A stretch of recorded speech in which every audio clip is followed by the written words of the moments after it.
Dice, a ustedes se les conceda gracia y paz de parte de Dios. Cuando tú empiezas a leer esta carta de los tesalonicenses y ves estos versículos 2 y 3, te das cuenta, bueno, ¿qué necesitan? Oye, están obrando, están predicando, están firmes, son fieles al evangelio, están resistiendo la prueba. ¿Qué necesitan? Y Pablo les dice, gracia a ustedes y paz del Señor. Porque todos necesitamos gracia. Todos necesitamos esa paz del Señor.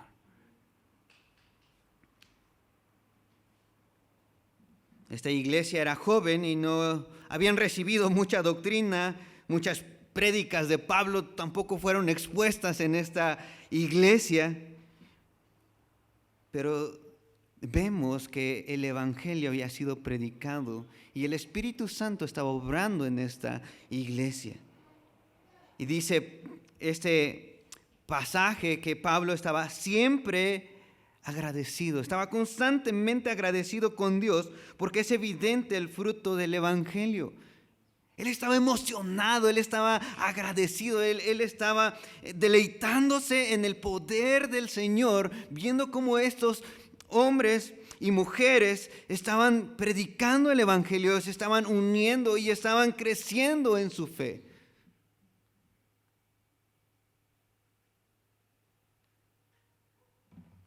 ¿Cuántos de nosotros no quisiéramos que Pablo estuviera predicándonos aquí esta mañana? O que por lo menos Silvano o Timoteo vinieran a darnos un consejo para nuestra iglesia.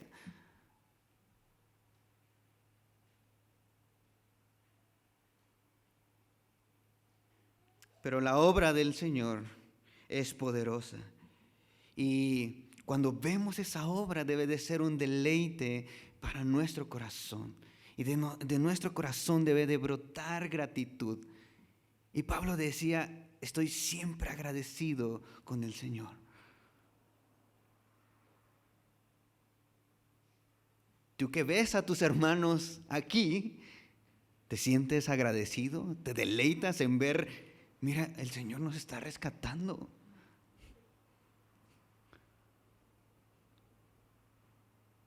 Cuando alguien viene por primera vez y escucha el evangelio, ¿no te emociona?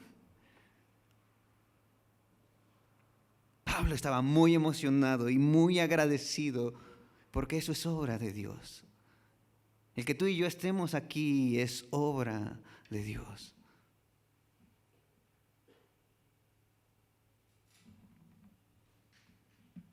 Y creo que esto es algo que no podemos perder de vista, que Dios está comprometido con su propia gloria. Y las cosas buenas deberían de llevarnos a expresar esa gratitud por esas bondades y que nosotros podamos entender que cuando estamos agradecidos por esas bondades, estamos reconociendo que no es porque nosotros podamos hacer algo para recibirlas, sino porque hay un Dios tan generoso, hay un Padre bueno cuidando de su iglesia.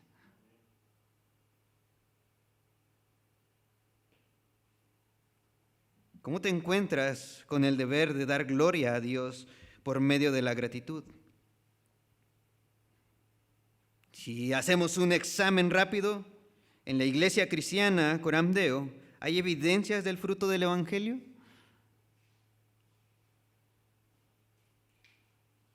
Entonces, debería de haber gratitud, debería de haber un deleite en todos nosotros. El hecho de estar aquí, el hecho de entender su palabra, el hecho de cantar, es evidencia, es fruto del evangelio. Pablo agradece al Señor por medio de la oración. Y eso es algo que nosotros podemos hacer en nuestro tiempo de oración, agradecerle.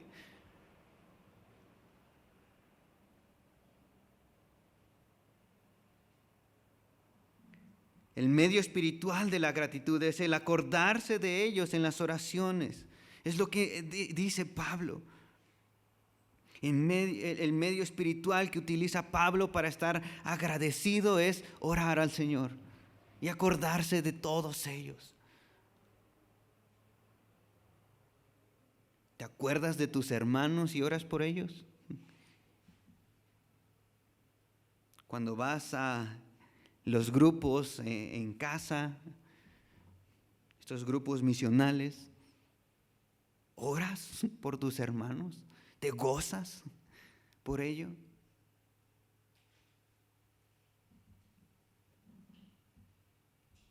Y me encanta que Pablo no se guarda el secreto de su gratitud en oración y se lo comunica a sus hermanos en Tesalónica. Y les dice: yo siempre estoy agradecido al Señor por ustedes y los recuerdo constantemente en mis oraciones. ¿Por qué? Porque es evidencia del poder de mi Señor, de mi Padre bueno que los tiene bajo su cuidado, bajo su poderosa mano.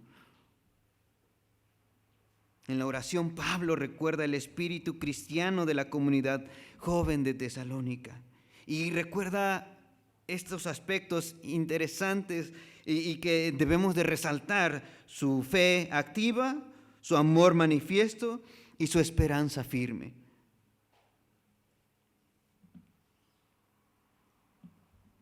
Eso es lo que recordaba Pablo en sus oraciones ante Dios, que es nuestro Padre. Pablo cree que la vida cristiana de los tesalonicenses discurre bajo la providencia de Dios. Dicha vida es la de una fe dinámica, es decir, una fe expresada en vida. Un amor manifiesto, es decir, un amor expresado en actos que a veces resultan difíciles. Y una esperanza firme, es decir, espera paciente la venida del Señor pese a las tribulaciones de su época. Estos distintivos provienen del Señor.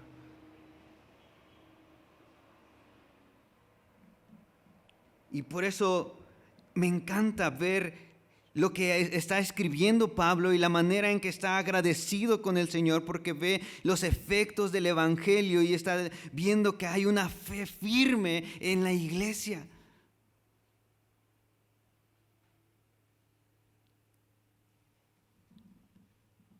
Hay tribulaciones, sí, lo vamos a ver en los siguientes versículos. Hay preocupaciones, hay luchas, hay pruebas.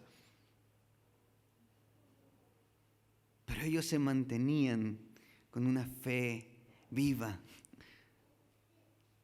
con un amor que se veía en actos de sacrificio.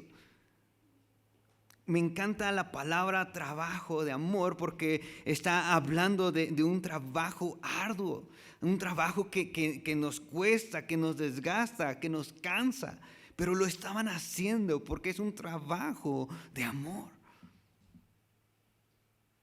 Ahora yo pregunto, cuando nosotros estamos aquí, ¿se ve o es evidente este fruto del Evangelio?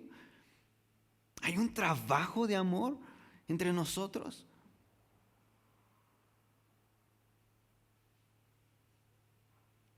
Pero gracias a Dios por su Evangelio, porque eso nos vuelve al arrepentimiento. Nos vuelve a examinar nuestro corazón y ver, ¿dónde está mi corazón? ¿Por qué no sirvo como debo de servir? ¿Por qué me desanimo tan fácilmente si Cristo me ha dado la victoria? Si Él gobierna, si Él reina, si Él es mi Padre, si Él es el Creador y controla todas las cosas.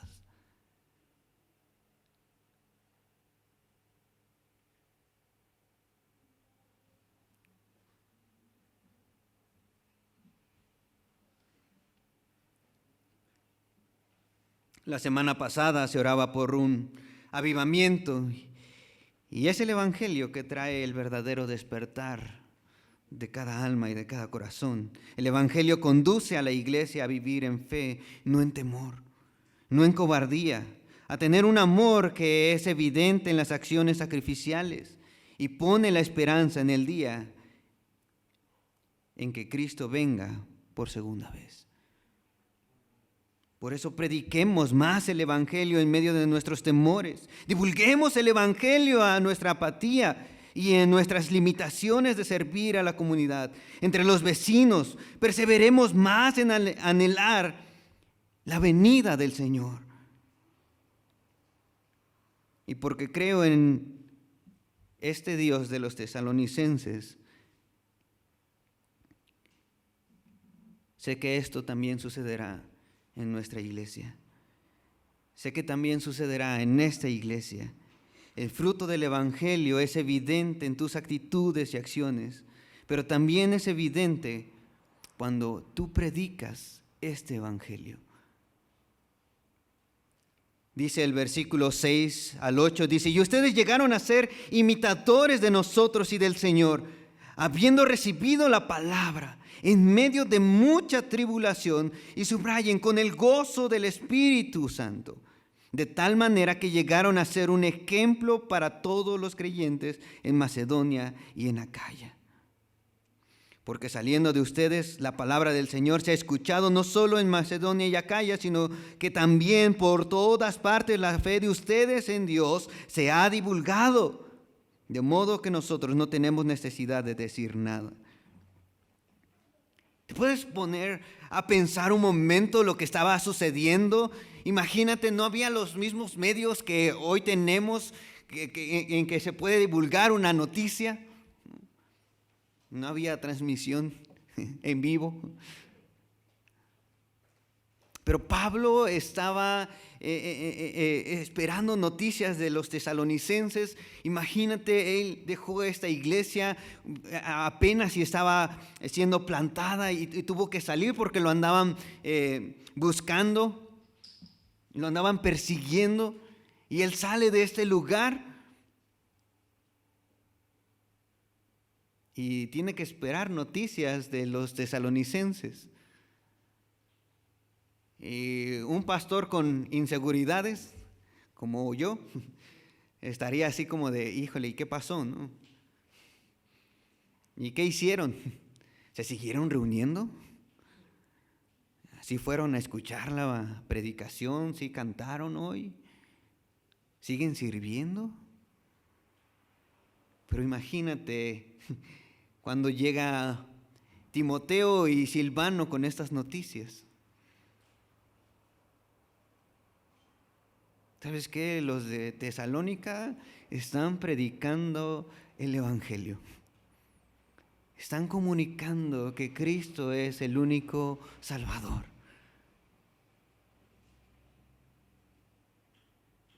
Es algo impresionante. Por eso yo decía hace un momento que qué comparaciones hacemos a veces con las iglesias. Me encantaría que nos comparáramos con la iglesia de Tesalónica.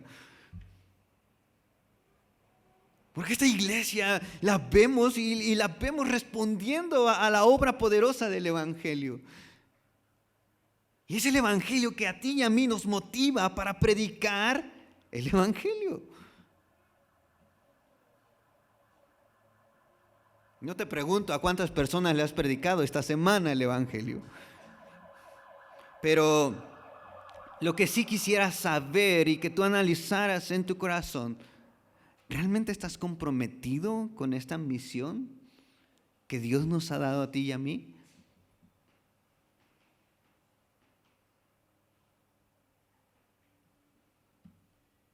Nos dice esta carta de Tesalonicenses que ellos llegaron a ser imitadores de Pablo, Silvano y Timoteo, y también del Señor como misioneros. ¿Por qué? Porque en medio de la aflicción, no con cosas pequeñas, ellos estaban siendo atormentados, ellos estaban siendo desechados, ellos estaban siendo rechazados por la misma comunidad.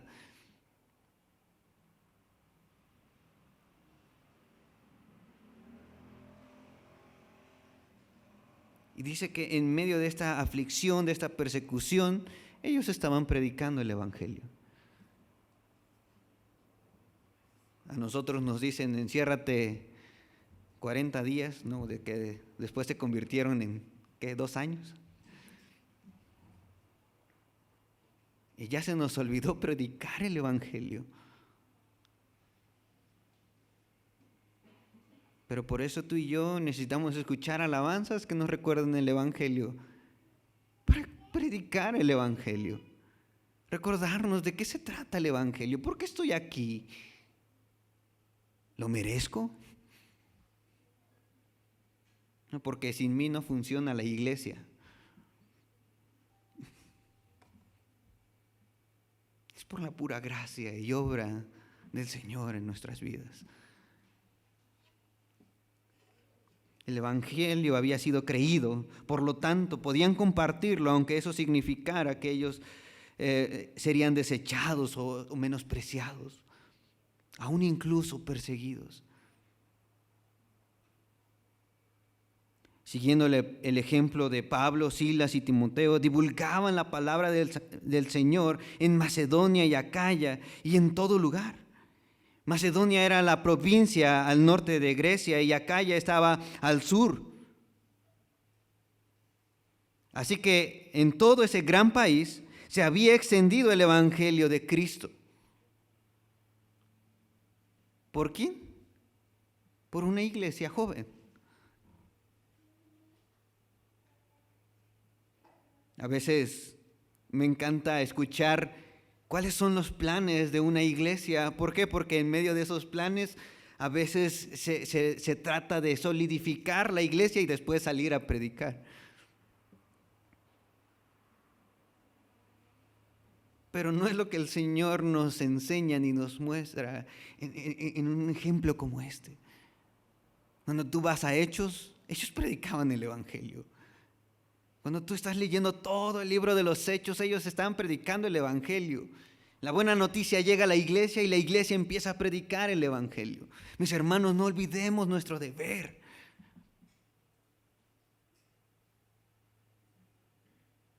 Recuerda que necesitan escuchar las palabras y que nosotros vayamos en poder del Espíritu Santo para que ellos sean convencidos. Nosotros no convencemos, la obra es del Señor. Pero tú predica lo que has creído, lo que realmente te ha convencido y que te ha traído a los pies del Señor. Me encanta ver a esta iglesia de Tesalónica porque sin lugar a dudas Dios usó esas circunstancias muy favorables para ayudar a los hermanos de los tesalonicenses a cumplir con la gran comisión. El Evangelio se divulgó a partir de ahí en todo lugar. Ellos estaban en un lugar estratégico. La Ciudad de México es un lugar estratégico. O sea que en tu trabajo, en donde vives, donde te reúnes, es un lugar estratégico para que nuestra fe sea divulgada por todo el mundo.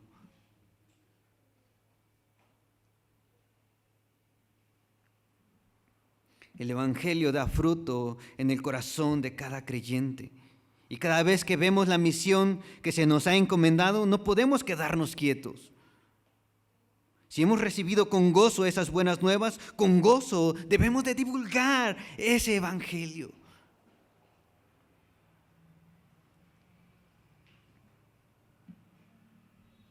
Esos hermanos no solamente habían hablado a los de su casa, sino que se siguieron y empezaron a predicar y a predicar y a predicar el Evangelio. Mis hermanos, no nos cansemos de esta misión que Dios nos ha dado.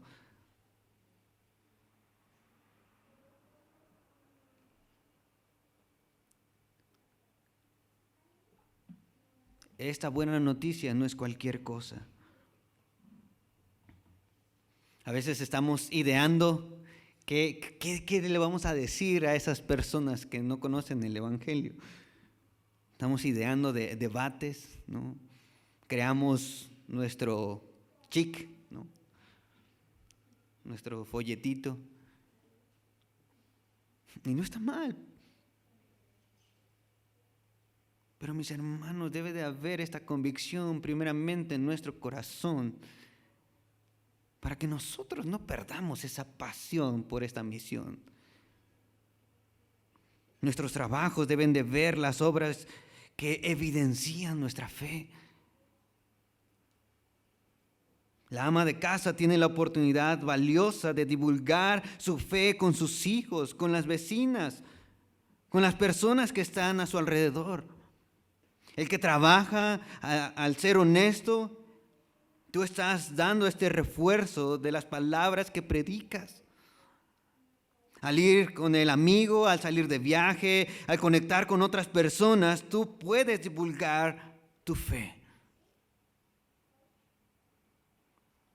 No importa si es pequeño en su escuela o si es grande de edad, el Evangelio ha venido a ti y a mí, no para que sea un secreto, sino para que se divulgue esta verdad. La misión de Jesús, que encomienda a sus discípulos, me encanta ir a Mateo 28 y ver que el versículo 19 tiene un versículo anterior, el versículo 18.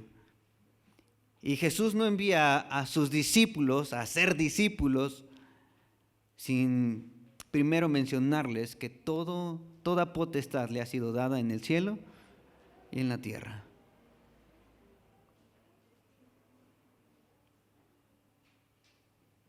No se basa en lo que ellos tengan que ir a conquistar. Dios envía a la iglesia en el nombre de aquel que ya ha conquistado. Nosotros vamos porque Él reina. Así lo afirma este libro de la misión de la iglesia de Kevin DeYoung. Jesús es enviado antes de que Él envíe. Y esto debe de ser algo que a ti y a mí nos provoca pasión, porque Él va delante de nosotros. Él tiene toda potestad. Él ya hizo la obra. Predica el Evangelio. Prediquemos el Evangelio. Cuando perdemos de vista el Evangelio, perdemos de vista la misión de la iglesia. Por eso hoy medita en la obra y persona de Cristo viniendo a este mundo y padeciendo en tu lugar, en mi lugar, a causa de nuestros pecados y de nuestra incapacidad de llegar a Dios. Él entregó su vida para darnos el perdón del Señor y haciéndonos aceptables delante del Padre Celestial. Toda esta obra es una obra poderosa por parte de Dios. El fruto del Evangelio es evidente al ir en misión, pero también es evidente en la conversión y en la esperanza que tenemos del futuro. Y vayamos a estos últimos 2 versículos. Pues ellos mismos cuentan acerca de nosotros, de la acogida que tuvimos por parte de ustedes y de cómo se convirtieron de los ídolos a Dios para servir al Dios vivo y verdadero y esperar de los cielos a su Hijo, al cual resucitó de entre los muertos, es decir, a Jesús, quien nos libra de la ira venidera. ¿Qué pasó con esta iglesia joven? Es interesante lo que está sucediendo en el corazón de estas personas. Pero no es porque ellos tengan una buena moralidad, no es porque ellos sean más entendidos en la palabra, es porque el poder del Evangelio está obrando en sus corazones y los está llevando a convertirse de sus ídolos para servir al Dios vivo y verdadero. ¿Puedes encontrar esos contrastes? El ídolo, nos dice la Escritura en el Salmo 115, nada es. Están muertos. Pero ahora tú y yo hemos sido convertidos para servir al Dios vivo y verdadero. Esta es la evidencia, este es el fruto del Evangelio. Pablo tuvo que huir de ahí porque estaban conspirando contra él. Hechos 17, del 12 y el 13 nos hablan de esta situación que se estaba viviendo en Tesalónica y en este viaje misionero donde estuvo Pablo con los tesalonicenses. Y él tuvo que salir de ahí.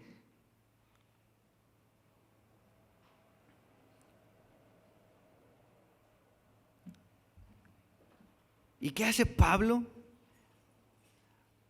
Pablo sigue confiado en la verdad que les ha predicado.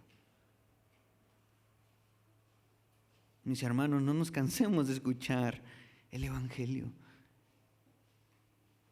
De hecho, deberíamos estarlo predicando constantemente en nuestro matrimonio. Porque solamente es así que nosotros vamos a poder vencer a nuestros ídolos y empezar a servir al Dios vivo y verdadero.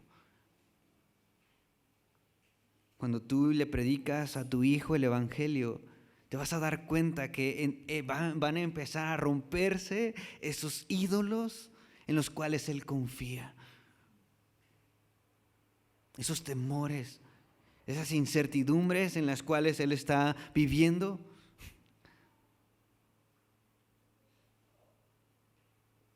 Van a ir cayendo porque ahora estamos dedicando nuestra vida a servir al Dios vivo y verdadero.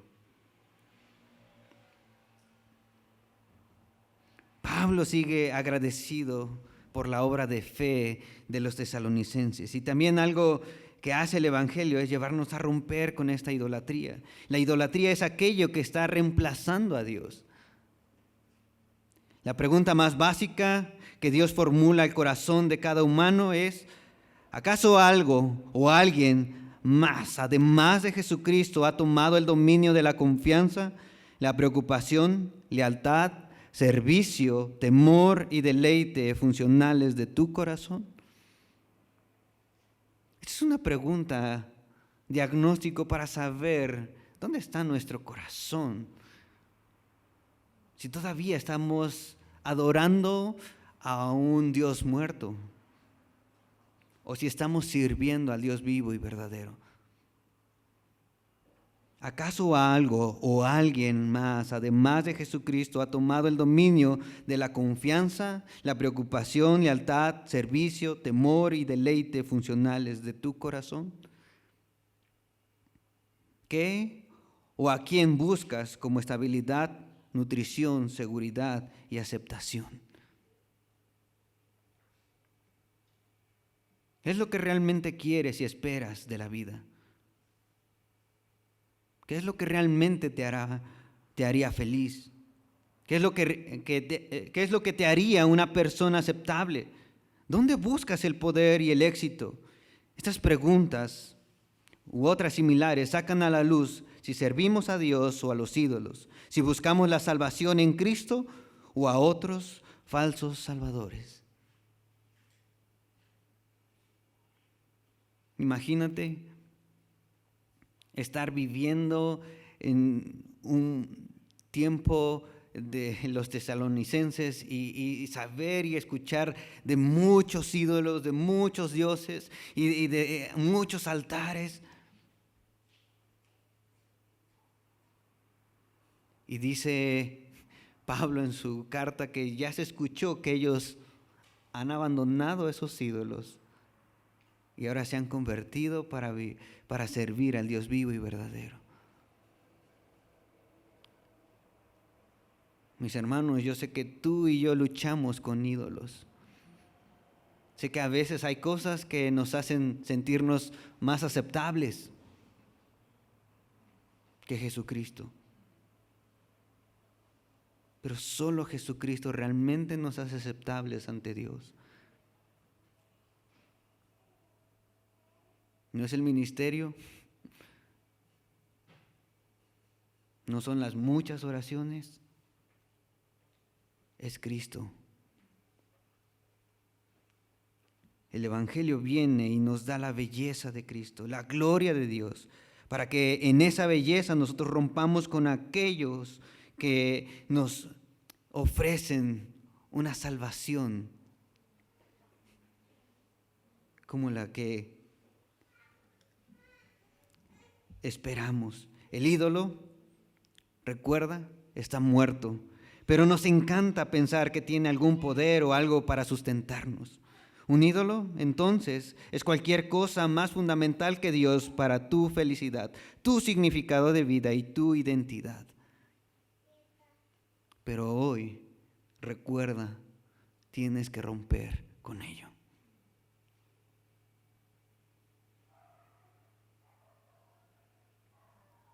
Un ejemplo de un ídolo que ahora se ha vuelto muy común es el sexo. Algunas personas utilizan el sexo para poder ejercer poder sobre otras personas. Otros lo utilizan para poder sentirse aceptadas y amadas, y otras tantas tan solo para sentir placer o consuelo.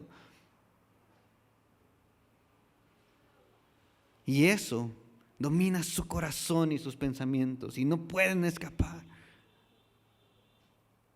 hasta que Cristo es lo más precioso que hay en nuestro corazón. Hasta que Cristo nos empieza a transformar y a ver las cosas como Dios las ve.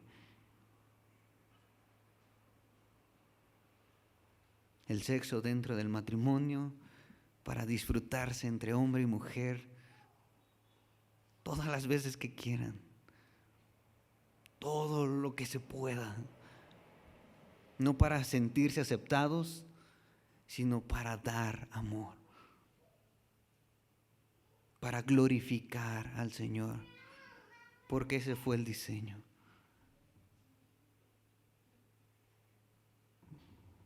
Debemos de hablar de los ídolos por su nombre, confesarlos en oración, desenmascarar a los ídolos, es decir, ver a dónde nos conducen sus ilusiones falsas. Recuerda, los ídolos son débiles y pobres y también muy peligrosos, y sobre todo los ídolos nos alejan de Cristo. No puedes estar en paz ante esta tarea. Es momento de seguir el ejemplo de los tesalonicenses y servir al Dios vivo y verdadero.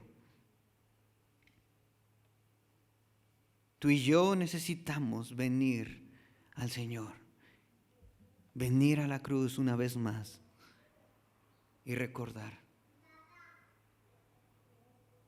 el precioso Salvador que tú y yo tenemos. Lo mejor del cielo vino a este mundo para darnos vida a ti y a mí. Si Cristo no es tu deleite todavía, ora por eso. Ora por eso. Combate por eso. Mis hermanos, ora hasta que Cristo sea lo más bello y lo más precioso que hay en tu vida, en tu esperanza, en tu identidad. Porque ese Cristo volverá. Así dice esta carta. Dice que ese Cristo nos librará de la ira venidera. Lo creemos por fe y sabemos que un día vendrá ese castigo. Pero tú y yo en Cristo hemos sido librados de la ira justa de Dios. ¿No es algo precioso? Es Dios, el Dios mismo de los tesalonicenses, es el Dios mismo que está aquí con nosotros esta mañana. Es el Dios que salvó a los tesalonicenses y que nos está salvando a nosotros esta mañana. Ese Dios nos abre hoy su palabra para entender que sin Cristo no somos nada y que los ídolos son un fracaso. Entreguémonos a vivir por fe en el Evangelio y dejemos que Dios nos conduzca a vivir por su gloria. Amado Dios, en esta mañana agradecemos tu bondad infinita por tu palabra. Gracias, Dios, por tu Espíritu. Gracias porque tú estás hablando y obrando en nuestros corazones. Gracias, Dios, porque no nos dejas en paz con nuestras fallas, Señor, con nuestros pecados. A veces somos muy livianos. Pero Padre, nos están quitando la vista de Cristo, lo más bello y lo más precioso. La gloria tuya, Señor. Padre, si queremos aspirar a ser una iglesia ejemplar, que seamos una iglesia como los tesalonicenses, que profundicemos en nuestro deber, que veamos, Señor, hacia la cruz y que a nosotros al venir al arrepentimiento y al gozo que nos causa ver que Cristo ya pagó, en nosotros, Señor, podamos vivir en misión, que nosotros podamos vivir apegados a ti, contemplando tu grandeza, viviendo coram Deo. Te lo rogamos, Señor. Te suplico por tu iglesia aquí presente. Ayúdanos, Señor. Bendice al pastor. Dale sabiduría y dale paz. Dale tu evangelio. Te lo rogamos, Señor. Da tu evangelio a esta congregación, en cada reunión, en cada plática, en cada cántico. Y que nuestra fe se divulgue. Por Cristo Jesús. Amén.